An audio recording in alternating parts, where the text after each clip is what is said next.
So here it is, guys. Finally, the 2025 Toyota 4Runner has gotten a redesign.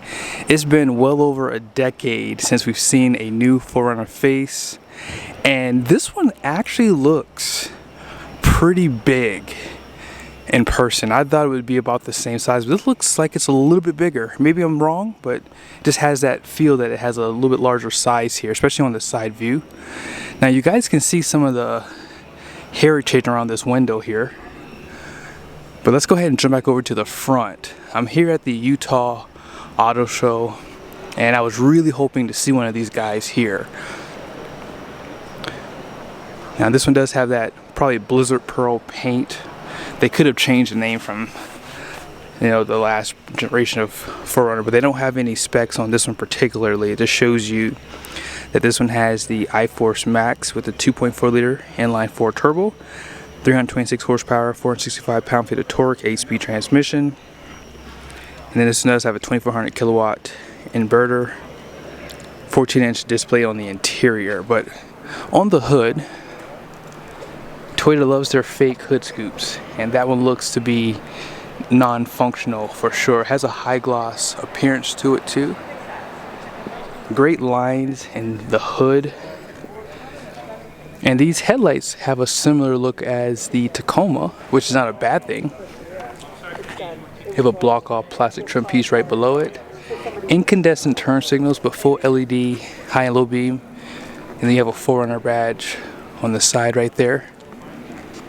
You have some flow through on that fender flare, LED fog lights. You have a front camera, which will probably be good for going off-road with, adaptive cruise control, and they do have the aerodynamics for the front too. Here's your air dam down below. You have your recovery hooks, more high gloss black down here too. Front parking sensors.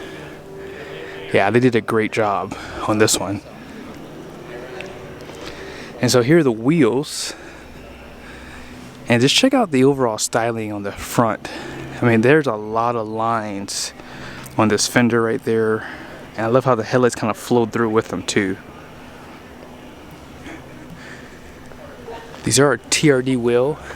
They have like a matte gray accent with a machine look. Yokohama tires.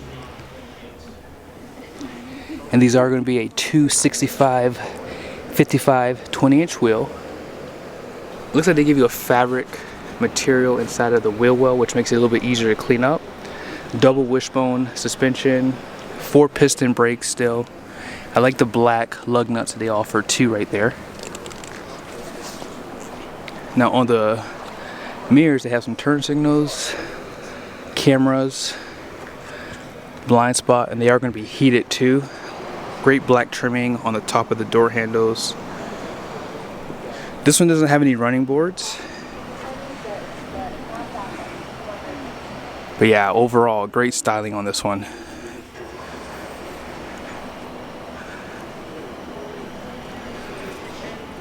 And here's your rear. You can see that framing. That frame looks very similar to what you're going to see on like the 300 series Land Cruiser right there. It's very similar. Not identical. More fabric material out back for the lining. There's your TRD Sport badge. And here's a look at those roof rails. Again, high gloss finish.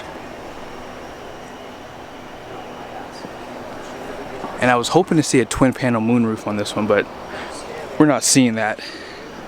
As far as the rear doors go, you don't have any smart key for the second row, but you do have it on the front. And then here's that rear.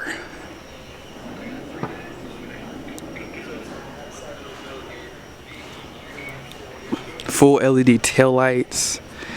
More heritage back here. You can see that this glass still goes down. Very boxy design, which I think really goes well with the 4Runner too. Tires have a nice width to them too. You have some recovery hooks on that receiver hitch out back.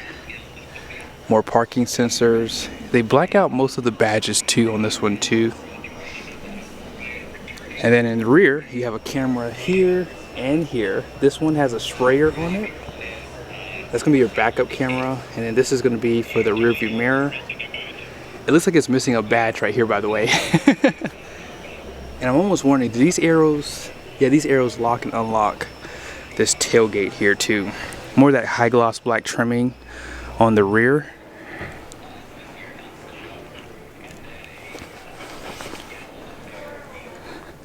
But yeah, no mud flaps on this one, which is fine by me. I actually don't like the way mud flaps look. But let's take a quick peek under here. Maybe we can see some skid plates. No. Since this is a TRD Sport, this is more for like on-road prowess. But if you get like a TRD Off-Road, TRD Pro, they're gonna have more skid plates. There's your transfer case right there.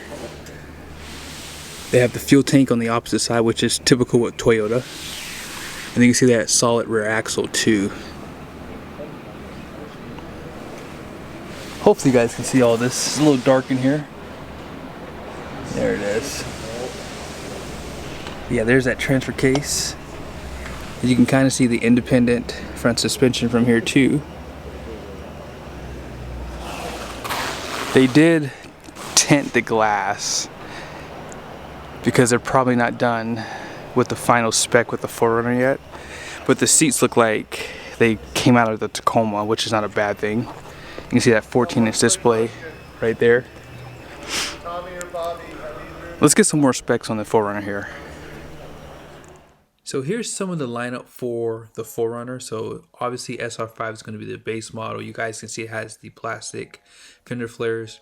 The one that we saw at the Auto Expo was this TRD Sport Premium because it shows that the 14-inch display comes a part of this package. Now TRD Sport starts at $47,250. TRD Sport Premium starts at $52,610.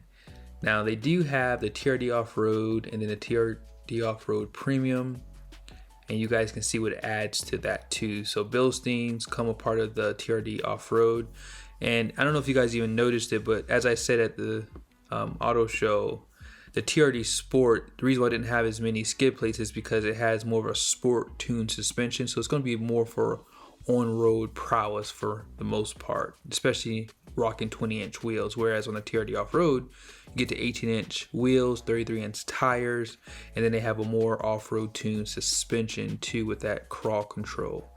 Now, the premium TRD Off-Road is $54,970, so a little bit more than that TRD Sport. Limited is going to be the top of the line here at $55,400, and this thing has just 20-inch wheels. I thought they were a little bit bigger than I thought they were 22. It could be a different wheel there, but it comes standard with the 20s leather trim seats, and then you have that available third row. Now, something that's pretty interesting here is this: the platinum trim only comes in the hybrid system. So, unfortunately, if you want this spec, you cannot get a third row seat. So I'm pretty sure some people are going to be bummed by that. And I don't know why Toyota did that. They definitely kind of messed up there in my opinion, just adding this trim for the hybrid, because as I said, most people would prefer to have that third row seat option. But the further you go up, you get the TRD Pro and then that Trail Hunter. And so these are the top of the line trim levels. Everyone now wants an off-road oriented truck, SUV, whatever the case is, for some weird reason, but they probably will never take them off road. So these are going to be pretty much top dogs here. So let's go ahead and check out some of the interior photos, and then we'll build a TRD Sport just really quickly. We'll build a premium just so you guys have an idea of the pricing on this one, okay? So real quickly, I want to answer a question. People ask me, why don't I go to car shows? This is why I don't go to car shows, because I don't want to be disappointed when I get there, when I can't get inside of a vehicle and show you guys the interior, give my impression. So this is the best I can do for you right now. I did wait around a little bit to see if I can get somebody to show us the interior. I didn't even have to sit in. I just wanted to show you guys just around it. But unfortunately, we have to wait till they show up to the dealership. And yeah, here's some of the climate controls. I like where they put the heated and ventilated seat buttons, heated steering wheels right there. I like that. And There's your gauge cluster. I'm gonna go kind of quickly here. So this interior does mirror Tacoma and I will say the 250 series Land Cruiser. You're gonna see a lot of cues between those two models from Toyota. This is the side of the screen with that Type-C USB right there. I always forget that's there, by the way, too. And then here's just another view of that screen. You have a grab handle on the side right there too for the passenger side. And they have a ton of power outlets, which is nice. 12 volt right there, 2 more Type-Cs. Nice treatment to the door right there.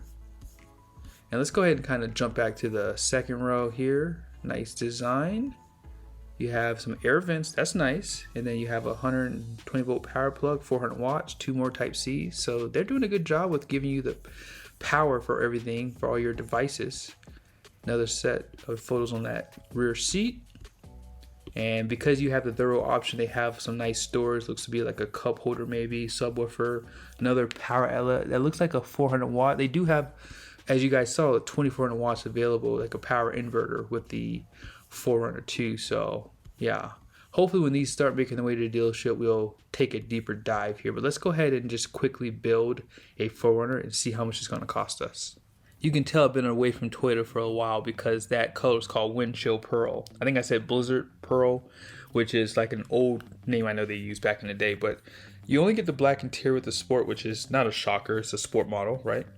This does have the gas engine, and I did add 4-wheel drive to this one. If you don't want 4-wheel drive, well, you can save $2,000. 8-speed transmission. I added the sunroof, ToTech package, and I added the all-weather floor mats. They do have a black overlay for that Toyota emblem right there.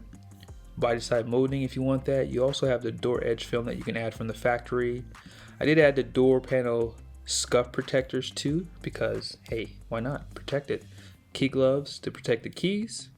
You do have an option for rock rails, but since this is a sport model, I don't think people would want that.